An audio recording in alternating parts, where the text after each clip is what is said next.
Seorang pria tak sengaja jatuh ke air limbah yang mengandung zat berbahaya. Saat ia kembali, seluruh tubuhnya dipenuhi zat itu. Ia duduk di dalam bus sembari gemetar. Ia memuntahkan darah, bahkan saat sampai di rumah, ia masih mual dan muntah-muntah hebat. Kemudian ia membungkus dirinya dengan selimut, tapi ia masih menggigil kedinginan.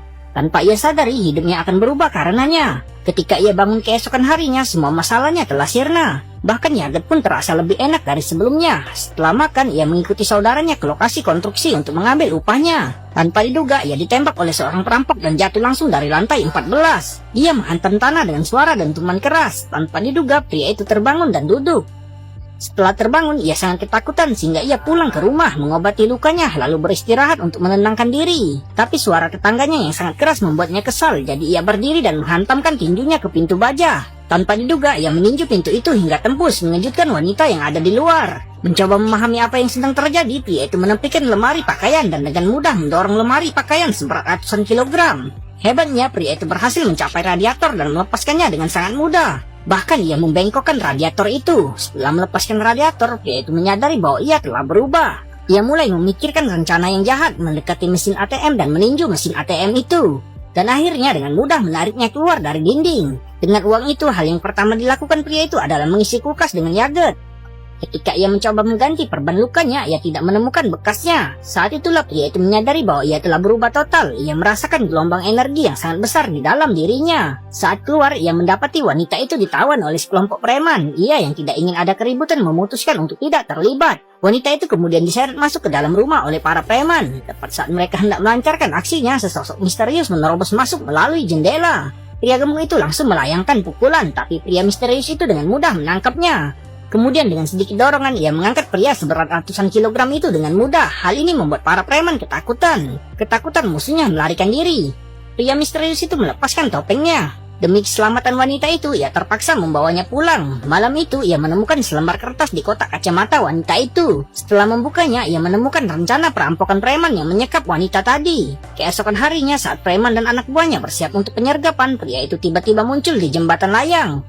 Ia menggunakan batu untuk menghentikan mobil lapis baja tersebut. Ia kemudian melompat turun dan menghancurkan kaca anti peluru dengan satu pukulan, membuat pengawal itu terpental. Ia kemudian meraih ke belakang mobil lapis baja dan dengan rentetan pukulan membawa pergi semua uang itu. Setelah menerima uang dalam jumlah besar, pria itu merayakannya dengan membuka kotak Yaget. Perampokan mobil lapis baja itu dengan cepat menjadi berita utama, semakin memperparah suasana hati preman yang sudah kesal. Keesokan harinya, pria itu mengajak si wanita berbelanja pakaian, tapi mereka bertengkar. Dengan marah, wanita itu naik kereta untuk pergi, tapi masinis menginjak pedal gas dan kereta tidak mau bergerak. Percikan api berterbangan dari roda kereta, ternyata bagian belakang itu terangkat.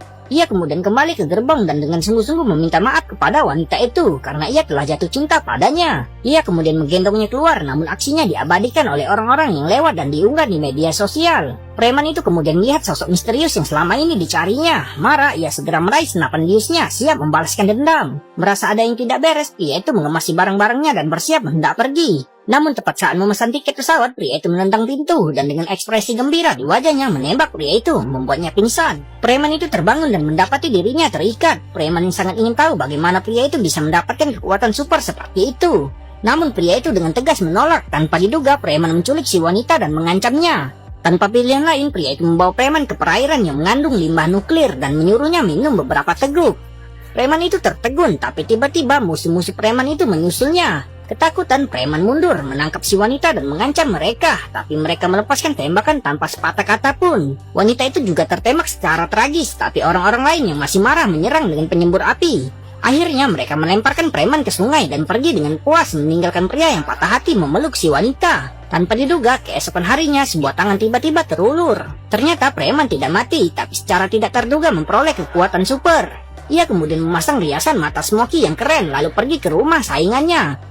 Ia dengan cepat menghabisi musuhnya lalu meremukkan pemimpinnya dengan tangannya. Setelah kehilangan si wanita, pria itu merasa hidupnya kehilangan arti. Tiba-tiba sebuah kecelakaan mobil terjadi menjebak seorang gadis kecil di dalamnya. Tanpa sepatah kata pun ia membuka pintu mobil dan menyelamatkannya. Tak lama kemudian ia pun melihat berita si preman mengancam akan meledakkan stadion. Tanpa basa-basi lagi, pria itu segera bergegas ke stadion dan menemukan si preman. Tapi keduanya telah berubah menjadi manusia super dan tak satu pun dapat berbuat apapun terhadap satu sama lain. Beruntung pria itu menemukan bom yang disembunyikan preman di mobilnya. Ia berlari keluar stadion membawanya berniat melemparkannya ke sungai, tapi preman mengejarnya dan menjatuhkannya. Hanya tersisa 12 detik sebelum bom meledak, pria itu bergegas maju dan melompat dari jembatan bersama si preman yang masih memegang bom. Detik berikutnya air sungai melonjak lebih dari 10 meter. Preman itu menemui ajalnya, sementara pria itu selamat. Kini setelah mencapai pencerahan, ia mengenakan helm dan bertekad untuk melindungi kota. Saksikan keseruan lainnya tetap